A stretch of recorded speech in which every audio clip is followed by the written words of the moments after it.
धन्य है सनातन। और इसमें सत्संग की एक बात और है, जो भी सत्संग सुनता है, सत्संग में बैठता है, सत्संग में आता है भैया, उसको 7 लाभ होते हैं। कितने? बोलिएगा जरा जोर से, अरे जोर से बोलिएगा। 7। अच्छा एक बात बताओ, भूख तो नहीं लगी तुम्हें? तो काहे कंजूसी कर रहे हो भैया? बोलो जय सिया राम। अब बताओ सत्संग सुनने से कितने लाभ हैं? कौन कौन से? कह दो महाराज वही पता होता तो हम कथा ना बाँच रहे होते। आप काहे को बुलाते हैं? हाँ जी या ना जी?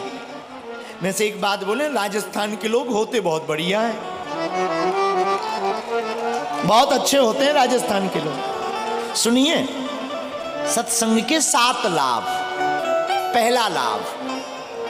पहला लाभ क्या है? विचार की शुद्धि। कई लोगों का प्रश्न होता, महाराज जी हमारा मन बड़ा विचलित रहता, बहुत गंदे विचार आते, बड़े परेशान रहते। अच्छा कोई बात नहीं भैया, बहुत ज्यादा परेशान रहते, गंदे विचार आते, घबराओ मत। एक घड़ी आधी घड़ी, आधियों में पुनियाद। एक घड़ी 24 मिनट, 24 मिनट नहीं तो 12 मिनट। 12 मिनट नहीं, पूरी कथा नहीं तुम सुन सकते, 1 मिनट आकर कथा में बैठ जाओ। जरूरी नहीं तुम हमारी कथा में आओ, अपने घर पर रामचरितमानस खोल करके बैठ जाओ, खुद भी सत्संग करो, पूरे परिवार को भी करवाओ। भैया पहले का आप लोगों को पता हो, याद हो, हमें तो बहुत याद है। पहले घर में रात को जब ब्यारी हो जाती थी ना, ब्यारी जानते हो ना, रात का भोजन जिसे हमारी बुंदेली में बयारी कहते हैं, ब्यारी हो जाती थी ना, तो रात को फिर दादाजी मोटा सा चश्मा लगाकर रामायण पढ़ते थे। आग जल रही होती है और पूरा परिवार बैठकर सुनता था। और जब से आग लगी, जब टीवी और बीबी चली, हनुमान जी भैया टीवी से तो हनुमान जी बचावे। अब टीवी का भी जमाना चला गया, अब आ गया मोबाइल का जमाना। आदमी इस मोबाइल में ऐसा फंस गया, वो नहाने भी जाता है तो बाथरूम में मोबाइल ले जाता है। बहुत बुरा फंस गया, बहुत बुरा फंस गया। ये मोबाइल बहुत खतरनाक है हनुमान जी। बोलो जय सिया राम। अरे जरा जोर से बोलो ना, और जोर से बोलो। तो रामचरितमानस पढ़ने से या सत्संग सुनने से पहला लाभ क्या है? विचार की शुद्धि। विचार बढ़िया आएंगे, सोच बढ़िया होगी। भाई साहब विचार बढ़िया आएंगे ना तो मन हमारा प्रसन्न रहेगा। और सत्संग सुनोगे तो वासना का ध्यान नहीं। माई बाप जो पक्का सत्संगी हो जाएगा उसे वासना नहीं, उपासना की याद आती है। तो पहला लाभ है विचार शुद्धि। दूसरा लाभ क्या है? इंद्रिय निग्रह। इंद्रिय निग्रह का मतलब इंद्रियों पर कंट्रोल। कई बार हम वो भी देख लेते जो देखना नहीं चाहिए, वो भी सुनते जो नहीं सुनना चाहिए, वो भी बोल देते जो नहीं बोलना चाहिए। लेकिन जो सत्संग करता है उसका इंद्रियों पर काबू हो जाता। आंखों से क्या देखना चाहिए, कानों से क्या सुनना चाहिए, कुछ उल्टा सीधा सुन लेगा तुरंत राम राम राम राम राम राम करेगा। कुछ उल्टा बोल देगा तुरंत राम राम राम राम, क्षमा करो हनुमान जी महाराज, सीताराम। माई बाप, तो दूसरा लाभ है सत्संग का इंद्रिय निग्रह, इंद्रियों पर कंट्रोल। तीसरा लाभ क्या है? दृष्टि दोष कम, नजर सुधर जाती। दृष्टि मतलब आंख। ये आंख भैया बहुत खतरनाक है। पूरा खेल तमाशा इसी आंख का है। ये जो पुतली है ना, पूरा तमाशा इसी का है। इस आंख को बेहतरीन रंगीन देखने का बहुत ज्यादा शौक है। इस आंख को बहुत फैशियल डेंटिंग पेंटिंग लगाकर दिखने का बड़ा शौक है। ये आंख बड़ी खतरनाक है।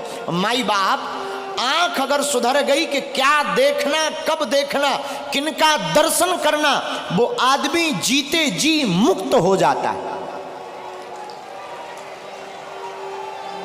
तीसरी बात इसी में, आंख देखने यथा दृष्टि तथा सृष्टि। आप जैसा देखेंगे वैसा संसार आपको दिखाई पड़ेगा। तो तीसरा लाभ है दृष्टि दोष से मुक्ति। चौथा लाभ क्या है? बहुत से लोग आते हैं, गुरुजी हमारा मन बड़ा विचलित रहता, मन स्थिर नहीं है, पूजा में मन नहीं लगता, मन बड़ा चंचल है। माई बाप मन चंचल हो तो घबराना नहीं। आप सत्संग की आदत डाल दीजिए, आपका मन स्थिर होने लगेगा।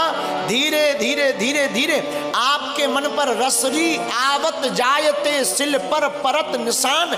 जैसे बार बार रस्सी खींचने पर कुआं के ऊपर पड़े हुए पत्थर पर निशान बन जाता है, वैसे ही हमारे मन में भक्ति का भी निशान बन जाता है।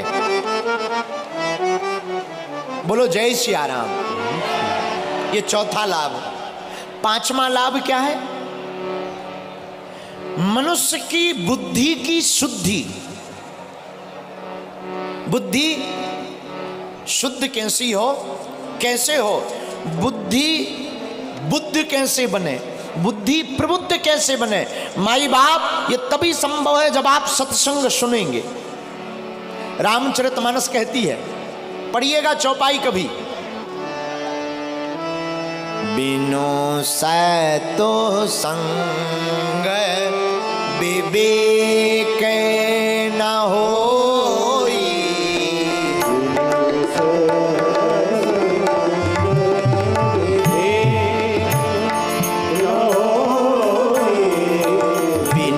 बिनु सतो संग विवेक न होई।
रघुपति राघव राजा राम, रघुपति राघव राजा राम, पतित पावन सीताराम, पतित पावन सीताराम।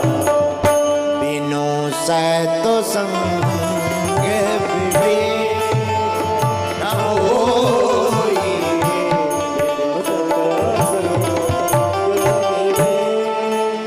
विवेक की जागृति सत्संग से ही होती है।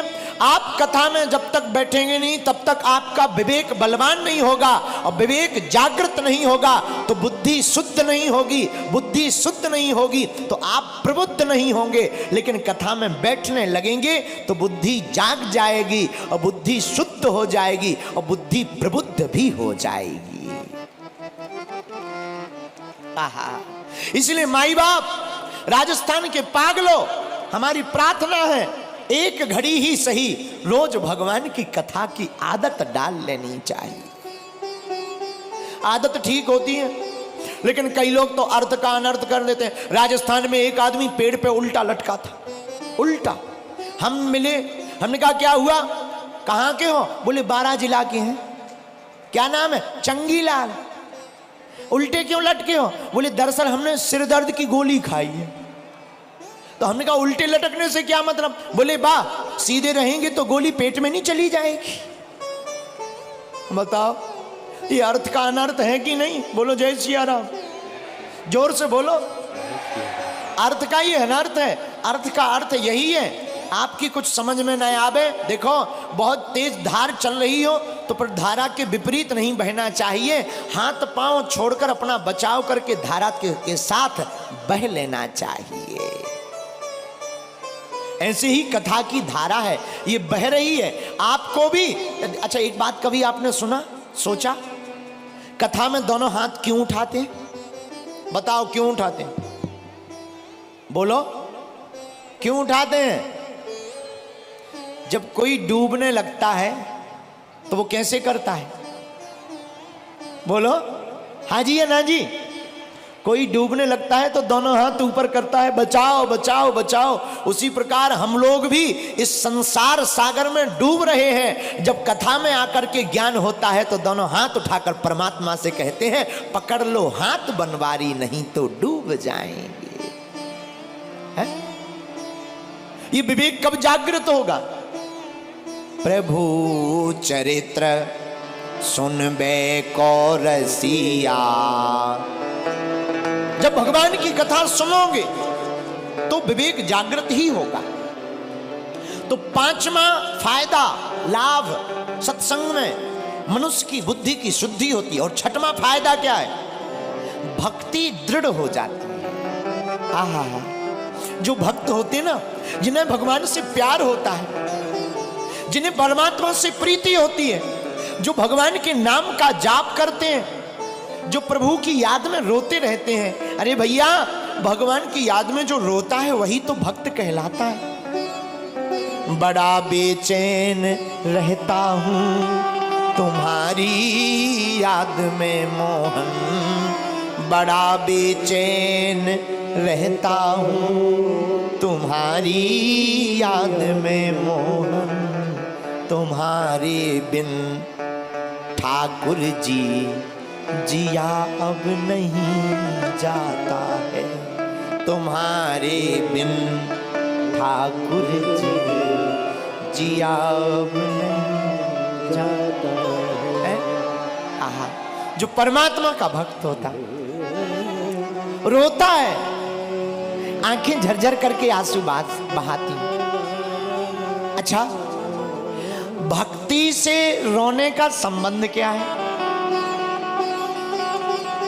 देखो जनकपुर में जब अकाल पड़ गया तो महाराज जनक को किसी ने सलाह दी कि वर्षा नहीं हो रही है, वर्षा होने के लिए तुम्हें हल चलाना पड़ेगा, यज्ञ करनी पड़ेगी, तभी बारिश होगी।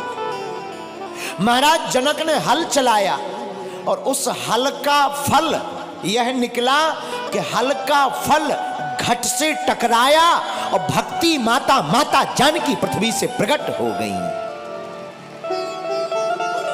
अकाल पड़ा है, अकाल पड़ते ही राजा जनक परेशान है कि अब कैसे बारिश होगी, प्रजा बेहाल है। तो महात्मा ने उपाय दिया कि एक काम करो, हल चलाओ। हल का फल घट से टकराया, माता भक्ति प्रकट हो गई और माता भक्ति प्रकट हुई तो देखते ही महाराज जनक की आंखों में आंसू आ गए। इससे सिद्ध होता है कि भक्ति बिना आंखों के पानी की अधूरी हो जाती है। और माता जानकी जी के प्रकट होते ही बारिश झमझम करके होने लगी। तब तो और सिद्ध हो गया कि भक्ति जहां प्रकट होगी वहां बारिश होगी, और जिसे परमात्मा से प्रेम होगा वहां भी उसके आंखों से झरझर करके बारिश होगी। तो धन्य है भगवान की कथा। जो भगवान की कथा में बैठता है वो छठवां फायदा क्या पाता? भक्ति उसकी दृढ़ हो जाती। गोस्वामी तुलसीदास जी कहते हैं भगवान शंकर की वाणी रामचरितमानस में क्या कहते हैं? भगवान शंकर उमा से कहते हैं देवी सत्य बताएं क्या है? बोले हाँ। उमा कहां में अनुभव आप, सत्य हरि भजन जगत सब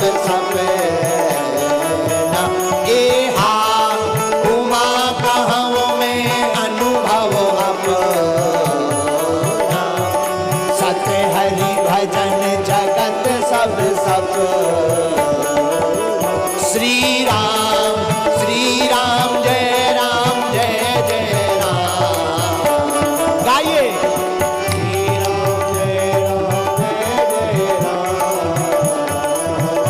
श्री राम जय राम जय जय राम। श्री राम जय राम। आहा हा हा। भगवान शंकर माता पार्वती से कहते हैं देवी उमा कहां में अनुभव अपना। क्या अनुभव? सत्य हरि भजन जगत सब सपना। सत्य केवल परमात्मा का भजन है, बाकी सब बेकार है। राम नाम ही सार है, बाकी सब बेकार है। एक बात बोले, कह दो, बोलो। पैसा आदमी को ऊपर ले जाता है, लेकिन आदमी पैसे को ऊपर नहीं ले जा पाता है। क्या भैया? पैसा आदमी अगर पैसा वाला हो ना, तो जो साइकिल से चल रहा पैसा वाला हो जाए तो हवाई जहाज से, चिल गाड़ी से फुर्र उड़ेगा। हाँ जी अना जी, अरे बोलिएगा हो, पक्का ना? तो पैसा आदमी को ऊपर ले जाता है, पर आदमी पैसा को ठन ठन गोपाला ऊपर नहीं ले जा पाता है। दूसरी बात, आप कितना भी धन धन धन धन कर लो, धन चाहिए, हे कुबेर देवता। कई लोग तो कुबेर भगवान की इतनी पूजा करते हैं कि कई बार कुबेर भगवान को लगता है हे भगवान, ओम जय लक्ष्मी माता। देखो दीपावली आएगी घर घर, ओम जय लक्ष्मी माता। हमारे घर में पैसा नहीं आता है? कई लोगों तो केवल नोट ही सुहाता है। कई लोगों के भारत में नहीं, विदेशों में भी है खाता है? अच्छा, लेकिन एक बात बोले, धन कितना भी तुम धन धन धन कर लो, जब मरोगे तो कार्ड में निधन ही लिखेगा। क्या लिखेगा? क्या लिखेगा कार्ड में? अमुक अमुक आदमी का निधन हो गया, जिंदगी भर करते रहे धन, बाद में लिख गया निधन ठटरी के बारे। बोलो जय सिया राम। तो क्या करें गुरुजी? अगर हमारे पास पैसा है भी तो क्या करें? कुछ नहीं, कल जाके कथा में चढ़ा दो। अरे कुछ मत करो, जो है भगवान का दिया है उसको सत्मार्ग में लगा दो, गरीबों की सेवा में लगा दो, और जो है उससे गरीब बेटियों का विवाह करवा दो। भगवान की कथा सुनो और दूसरों को भी सुनवा दो। है? बोलो जय सिया राम, जोर से बोलो। अब जिनके पास नहीं है वो क्या करें? जिनके पास है ये तो उनका उपाय। कोई कहे गुरुजी हम तो गरीब आदमी हैं, हम क्या करें? सुनो, ना पैसा लगता है, ना रुपया लगता है, राम राम बोलिए बड़ा अच्छा लगता है। ना पैसा लगता है, ना रुपया भैया, ना पैसा लगता है, ना रुपया लगता है, राम राम बोलिए बड़ा अच्छा। क्या लगता है? बड़ा अच्छा लगता है, बड़ा अच्छा लगता है, बड़ा अच्छा लगता है। भैया जिनके पास धन है वो ये काम करें, और जिनके पास नहीं है वो ये काम करें, और जिनके पास है और नहीं है वो दोनों मिलकर के ये काम करें। क्या? राम राम बोलिए, बड़ा बोलो बोलो, राम राम बोलिए, बड़ा। एक बात और बोल दे, कह दो, बोलो, अरे कह तो दो जोर से।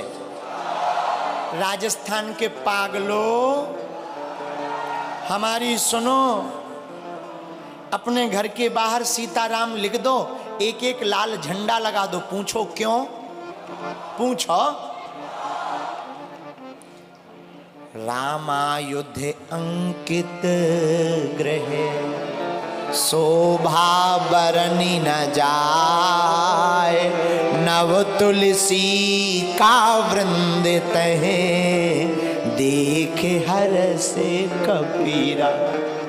हनुमान जी जब लंका गए तो लंका में पूरी लंका घूमे, कहीं हनुमान जी का मन नहीं लगा, अच्छा नहीं लगा माय डियर। लेकिन जब बजरंग बली विभीषण के घर के सामने गए, क्या देखते हैं?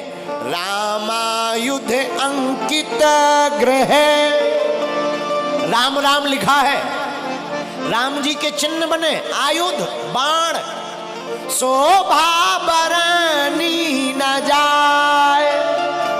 इस घर की शोभा का वर्णन नहीं किया जा सकता। लाखों करोड़ों रुपयों की आप कोठी बना लीजिएगा, पर लाल झंडा सीताराम तुलसी का पौधा बाहर नहीं होगा, फीका फीका लगेगा भाई साहब। लेकिन छोटा सा मिट्टी का मकान भी बना हो, लाल झंडा हनुमान जी उस पर बने हो और सीताराम लिखा हो और तुलसी का पौधा बाहर लगा हो, दूर से पहचान में आ जाता ये पक्के सनातनी का मकान है। रामायुध अंकित गृह, शोभा बरनी न जाए, नव तुलसी का वृंद तह, देख हरस कबीरा। तो हनुमान जी लंका में किसके द्वार पर रुके? विभीषण के घर के बाहर। क्यों? क्योंकि उनके घर के मकान के बाहर राम राम राम राम राम लिखा है। जिसके घर के बाहर राम राम लिखा होता उसके घर पर डेरा राम दूत का होता, और जो बिना राम राम वाला लिख देता है कुत्तों से सावधान। राम राम राम, हनुमान जी बचाए, हे बजरंग बली हमें बचाना। आजकल जमाना बदल गया, धन्य है मॉडर्न जमाना। पहले लोग लिखते थे सीताराम श्री गणेशाय नमः, शुभ लाभ, यहां से निकले जो नर नारी सबको सीताराम हमारी। फिर मॉडर्न जमाना आया, सब बंद हो गया। फिर लोग लिखने लगे वेलकम, अब वो भी बंद हो गया भाई साहब। अमीर आदमी तब माना जाता है जब कुत्ते हों, वरना अमीरों में गिनती नहीं। एक ऐसी कहीं पर सोसाइटी है, हम भूल गए, क्षमा करना, I am very very no sorry. क्या? एक ऐसी सोसाइटी है जहां रहने के लिए अनिवार्य है कुत्ता रखना। एक बार हमने कुत्तों से पूछा, कुत्तों? बोला जी गुरुदेव। हमने कहा आजकल तुमने काटना क्यों बंद कर दिया? बोले गुरुजी इंसान ही इंसान को इतना काट रहा, हमारी क्या जरूरत है? तो पहले लिखते थे सीताराम श्री गणेशाय नमः, शुभ लाभ, अतिथि देवो भवः। अब अमीर आदमी तब माना जाता है जब वो बड़ा सा बोर्ड टांग दे, लिख दे कुत्तों से सावधान। समझ में ही नहीं आता एक कुत्ता है कि सब ही। क्षमा कीजिएगा, बुरा मत मानना, हमारी बात बहुत गंभीरता के साथ सुनना। कुत्तों से सावधान तो लिख देते हो, कोई बुराई नहीं, जीव हैं, जीवों पर दया करो, जीवों को पालो, पर गौ माता को भी रखना भी तो मत भूल जाओ। और दूसरी बात, लंका में रह करके जब विभीषण जी, देखो रामायण में दो पात्र हैं माई बाप, एक विभीषण जी का, दूसरा मंथरा का। राम के राज्य में रह करके मंथरा सुधरी नहीं और रावण के राज्य में रह करके विभीषण बिगड़ा नहीं। इसलिए माई बाप, आप जहां रहते हो आज ही घर जाना, कल राम नाम का झंडा लगा देना, ताकि दूर से ही दूसरों को पता लग जाए कि ये पक्के कट्टर सनातनी का घर है।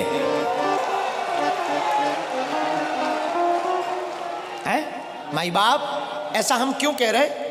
भक्ति दृढ़, सर्वत्र भक्तिमय माहौल होगा तभी होगी। ये छठवां फायदा। सातवां फायदा क्या है? कथा सुनने से सातवां और अंतिम फायदा है, कथा में आओगे तो तुम्हें ये महात्मा मिलेंगे, और महात्मा मिलेंगे तो परमात्मा भी मिलेंगे। महात्मा ही परमात्मा का परिचय कराएंगे। माई बाप बोलो जय सिया राम। अब आजकल लोग महात्माओं के चक्कर में नहीं है, ना ना ना ना ना, आजकल आदमी तो घरवाली के चक्कर में है। बोलो जय सिया राम, जरा जोर से बोलो। एक जगह हम कथा कर रहे थे, अब ये नहीं बताएंगे कि 12 जिले में ही कर रहे थे, नहीं नहीं तो आपको बुरा लग जाएगा, तो हम दूसरी जगह वेस्ट इंडीज का बोल देते हैं।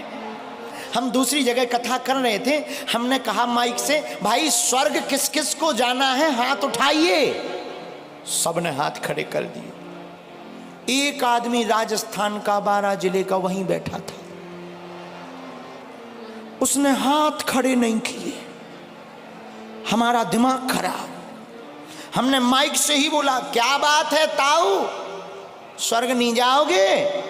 बोला गुरुजी म्यारी लुगाई बीनरी कह रही थी डायरेक्ट कथा से घर आना, वरना हाथ पैर तोड़ दिए जाएंगे। इसलिए महाराज हमको स्वर्ग नहीं जाना, इन लोगों की तो घरवाली ठीक ही है, हमारी बहुत डेंजर है। अब ये मत पूछो कि वो 12 जिले का ही था, सुना तो है कि चंगीलाल यहीं का है, लुगाई का नाम बीनरी का नाम शायद मुन्नी बाई है। माई बाप, ये तो विनोद की बात है। कथा में आप आओगे तो महात्मा मिलेंगे, महात्मा मिलेंगे तो एक दिन तुम्हें परमात्मा भी मिलेंगे। बोलो जय सिया राम। इसीलिए हनुमान जी कहाँ हैं? प्रभु चरित्र सुनबे को रसिया, प्रभु चरित्र सुनबे को रसिया, जिन प्रेम किया तिन पाया। जिन्होंने प्रेम किया वो परमात्मा को पा गया माई बाप। और तुम्हें भी अगर हनुमान जी को पाना है, तुम्हारी जिंदगी में संकट है, तुम परेशान हो, मेरे पागलो, तुम संकट मोचन के चरण पकड़ लो, कोई तुम्हारा बाल बांका नहीं कर सकता।